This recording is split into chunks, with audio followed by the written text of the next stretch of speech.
자, 야구에는 점심 브런치. 안녕하세요. 저 진행을 맡은 조상현 기자입니다. 제 옆에는 우리 브런치의 대변인 안치홍 위원님 나와 계십니다. 안녕하십니까? 안녕하세요. 네, 또 저희가 오늘 수요일이잖아요. 오늘 뭐 이따가도 한번 다시 말씀을 드리겠지만 저희 오늘 저녁 7시에 또 유튜브에서 또 짬뽕 먹방 라이브 있습니다. 또 오늘 저희 네이버에서 시청하시는 분들께서도 저녁에 유튜브로 또 한번 오셔서 저희 같이 회식하는 시간 같이 나눠보도록 하시고요. 또 다음 주에 저희 또 정모도 있으니까 오실 수 있으신 분들께서는 저희 또 커뮤니티에 있는 링크로 또 신청을 부탁드리도록 하겠습니다. 자, 오늘 저희가 첫 번째 주제는 아까 이제 위에서도 LG 얘기가 많이 나왔는데요. 오늘 이제 LG 마운드의 비상사태, 이 정우영 선수의 위기, 이 흔들리고 있는 정우영 선수에 대한 이야기를 한번 나눠보도록 하겠습니다. LG의 필승조죠. 이 정우영 선수 좀처럼 부진의 늪에서 빠져나오지 못하고 있는데요. 홀드 부문 현재 전체 2위를 기록하고 있습니다만 후반기 투구 내용이 좋지 못합니다. 2승 1패 21홀드 평균 자책점 2.19를 기록한 전반기와 달리 후반기에는 2패 5홀드 평균 자책점이 무려 6.48입니다. 이 성적 차이가 정말 심한 모습인데요. 최근에 또 피안타율도 높아지고 있고 후반기 피안타율 3할 7푼 8리까지 올라왔습니다. 어제 경기에서도 0.2이닝 동안 2피안타 동점을 허용하는 모습을 보여줬었는데 참 이 투심 페스티벌 하나만으로도 리그를 평정하고 있고 이거 메이저리그에서도 통한다 이런 얘기까지 전반기에 나왔었는데 최근 들어서 또 후반기엔 또 좋지 못한 모습이 계속 이어지고 있습니다. 구종 추가도 했습니다만 공의 위력이 반감되다 보니까 효과를 보지 못하고 있는 모습인데요.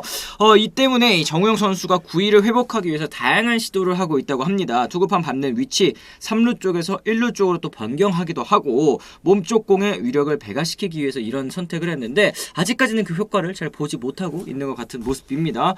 정우영 선수 이렇게 장기간 부진한 적 저는 처음 보는 것 같아요. 위원님 어떻게 보십니까? 뭐 지금 뭐 투구 폼을 바꾸고 정우영 선수 제 생각에는 그럴 필요 없을 것 같아요. 그래요? 네, 그거는 뭐 그렇게 되면 잠깐 부진하면 또 투구 폼 바꾸고 나중에 뭐 왼손으로 던지겠어. 그렇게 이렇게 따지면 이거 바꾸고 저 바꾸고 다 그러면 일시적인 부진이다. 약간 부진에 빠졌다고 해가지고 뭔가를 바꾸려고 하지 마. 바꾸려고 그걸 뭔가를 또 너무 깊게 들어가서 찾으려고도 하지 마요. 이거는 정말 제가 경험에서 우러나와서 말씀드리는 건데 네. 결국은 다시 한번 제자리로 돌아옵니다. 근데 모든 선수가 이게 계속 상승세를 탈 수는 없어. 10년, 20년 동안. 슬럼프는 오니까. 그러니까 부진할 때가 분명히 오고 네. 또 이런 게 있단 말이에요. 분명히. 근데 그걸 가지고 부진의 요인에서 투구폼이 잘못됐나 뭐가 잘못됐나 이러면은 본인이 더 힘들어져. 그동안에 잘했던 거는 어떤 그 선수만이 가지고 있는 것들 그리고 그동안에 그 노하우들이 축적돼서 그렇게 만들어져서 좋은 성적을 냈잖아. 네. 근데 그 좋은 성적을 냈는데 그 수십 년 동안 그걸 만들었는데 잠깐 부진하고 해가지고 그걸 또 바꿔. 정우영 선수 그럴 필요 없어요. 전혀 그럴 필요 없고 한 가지 조언을 드리자면 정우영 선수는 올 시즌 끝나고 나서 퀵모션에 대한 부분은 보완이 절대적으로 필요할 것 같아요. 지금 이제 정우영은 구위 때문에 뭐 실점하고 부진에 빠지는 게 아니라 일단 주자가 있으면은 정우영 선수는 도루 허용률이 거의 100%야. 이게 흔들린다. 그때부터. 거의 100%야. 네. 그러면은 보세요. 중간 투수기 때문에 주자가 없는 상황에 등판하는 것보다 위기 상황, 주자가 있는 상황에서 등판하는 횟수가 더 많을 거야. 그렇죠. 그럼 주자가 1루에 있을 때 정우영이 등판을 했어. 그러면은 병살의 찬스가 있어요. 수비 입장에서는. 그리고 그라운드 볼을 많이 만들어내는 투수니까. 근데 주자가 2루에 있단 말이야. 네. 그러면 아무 의미가 없어. 정우영 선수. 그럼 2루에 있으면 또 도루를 한단 말이야. 그렇죠. 어제도 그렇고 되게 쉽게 도루를 허용을 해. 계속 이제 득점권의 주자를 허용을 하게 된다. 그렇지. 그러니까 그게 보완이 되지 않으면은 이거는 포수의 문제가 아니라 정우영 선수는 일단 퀵 모션 동작이 크고 네. 그리고 투구 스피드 그러니까 그 속도가 너무 늦어. 사이 템포 얘기를 하시는 거죠. 그러니까, 네. 다리를 들었을 때 퀵 동작이 들어갔을 때 그리고 포수 밑에 들어갔을 때 대부분 이제 1초 3 정도 3 정도가 평균인데 1초 2대만 돼도 사실 도루하기가 굉장히 힘들어요. 근데 그게 1초 4 가까이 나오니까 도루하기가 사실은 수월하지. 그러니까 이게 보완이 돼야 되는 게 제일 큰 숙제일 것 같아요.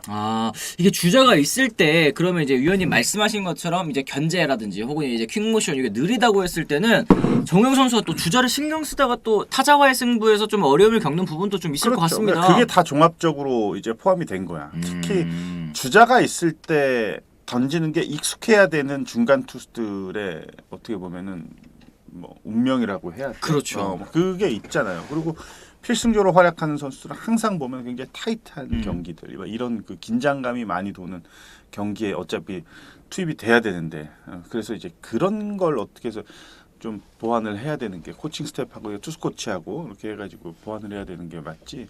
지금 뭐 폼을 바꾸고 팔의 각도를 바꾸고 그거는 저는 아니라고 봐요. 아, 그렇습니다. 지금 뭐 황 태자님께서도 시즌 중에 제발 뭘 바꾸려고 하지 않았으면 좋겠다. 그러니까 이게 사실 시즌을 준비할 때 혹은 이제 달라진 모습을 보여드리고 싶을 때는 뭐 보완을 할 때는 오프 시즌 혹은 이제 스프링 캠프 뭐 이럴 때 이제 바꾸는 게 보통이잖아요. 그게 바꾼다고 해서 100% 성공 확률이 10%도 안 돼요. 가만 보시면 뭔가 보완을 해야 돼, 보강을 해야 돼 하면서 이제 오프 시즌 때 많이 준비했다, 캠프 때 많이 준비했다, 시범 경기 때 정말 준비했다. 근데 막상 시즌이 들어가면은 그거 다 없어져. 못 써, 사용을 못 해.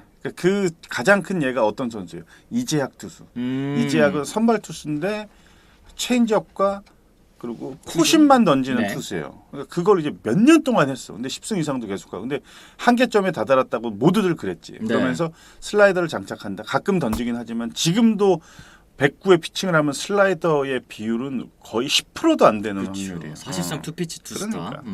이게 뭐 추가한다 혹은 이제 보완을 한다 해서 이게 실전에서 통할지 안 통할지는 참 어려운 문제이기 때문에 하여튼 지금 정우영 선수도 말씀하신 것처럼 원래 잘하던 거 그리고 이 퀵모션에 대한 부분을 좀 계속 얘기를 해주고 계시는 것 같습니다. 원래 사이드암 투수들이 대부분 그렇기는 한데 또 고영표 선수 보고 또 많이 배웠으면 좋겠다 얘기를 하셨어요. 황태자님 말씀처럼 고영표 선수는 또 사이드암 투수인데도 불구하고 퀵모션이 굉장히 좀 빠른 그런 스타일이긴 합니다. 제가 보니까 이제 뭐 그 얘기 있잖아. 야잘잘 야구 잘하는 놈이 잘하는 사람이 잘한다. 그런 얘기들 들어보셨을 거예요. 그 대표팀 유니폼만 입어도 실력이 상승한다. 업그레이드돼서 오죠. 네. 막 그런 얘기들이 있잖아요. 근데 그게 제가 대표 선수들하고 한 5년 6년 같이 생활을 해보니까 정말 틀린 얘기가 아니야. 그러니까 지금 왜 그런 얘기를 하면 만약에 정우영과 고영표가 같은 대표팀에 합류를 하게 되면 서로의 장단점을 알아. 그러니까 정우영 선수도 고영표의 어떠한 그 장점 이런 거 좀 보고 배우고 싶어. 근데 그건 이제 코치나 감독 이런 지도자한테 배우는 것도 있지만 같이 플레이하는 플레이어한테 배우는 것도 많거든. 사실 그 얘기가 더 귀에 들어와. 그거는 감독 코치를 무시하는 게 절대 아니에요. 이거는.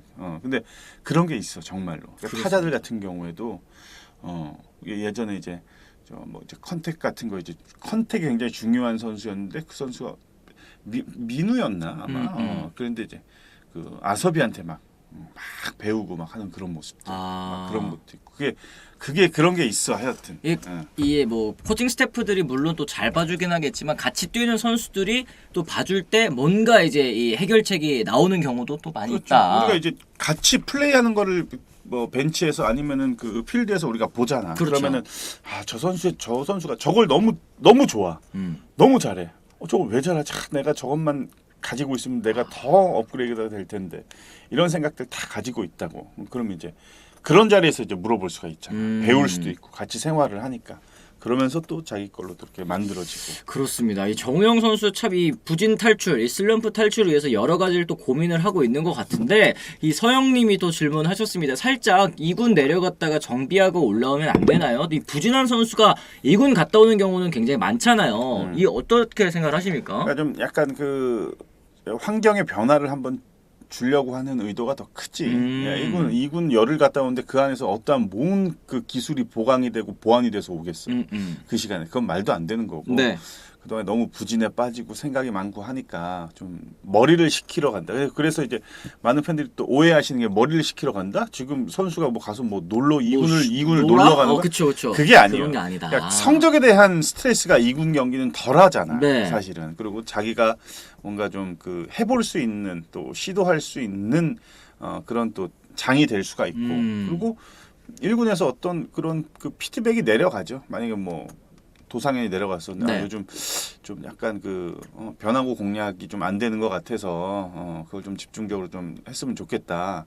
근데 경기 때 그러면 이제 변화구만 기다리는 거야. 직구 3개 던져서 삼진을 먹더라도 변화구만 노려서 자꾸 그 타이밍을 잡을 수 있는. 그러니까 1군에 있는 코칭 스텝이 2군 코칭 스텝에 어떤 피드백이 가면 이제 오해가 없는 거지. 그래야. 그렇죠. 그래야. 저 새끼 저거 쟤 왜 안 쳐? 왜 쟤 왜 열심히 안 페스티벌만 해? 봐? 뭐 이게 아니고 그래서 머리를 식히러 간다는 게 여행을 가는 게 절대 아니에요. 아, 그래서 그렇습니다. 네. 가끔씩 이제 뭐 2군에 내려가는 거. 우리도 좀 2군 제도가 있으면 내가 좀 내려갔다 오고 싶다. 또 내려갔다 오실 거잖아요. 그렇습니다. 이분 어쨌든 없냐, 이렇게 우리? 리프레시하는 과정이 또 이제 선수들에게도 또 필요하다. 이제 부진한 선수들에게는 또 이런 게 또 계기가 될 수도 있는 거잖아요. 사실 이제 말씀하신 것처럼 정우영 선수가 현재 뭐 투구 시 팔의 각도, 뭐 각도에 따라서 공의 움직임이나 구위가 확연히 다르다고 느낀대요. 그래서 가장 좋았을 때 팔 각도를 되찾기 위해서 영상 분석에도 지금 뭐 공을 들이고 있다고 하는데 이렇게 안 좋은 부분, 지금 안 맞는 부분, 이 과거와 달라진 부분이 어떤 것일까 이렇게 고민을 하고 이제 수정하려는 이런 모습은 정말 훌륭한데 지금은 뭔가 좀 이제 머리를 비울 필요도 있어 보이고 또 이건 좀 너무 부진에 큰 의미를 두지 않았으면 좋겠다 또 이렇게 얘기를 하고 계십니다.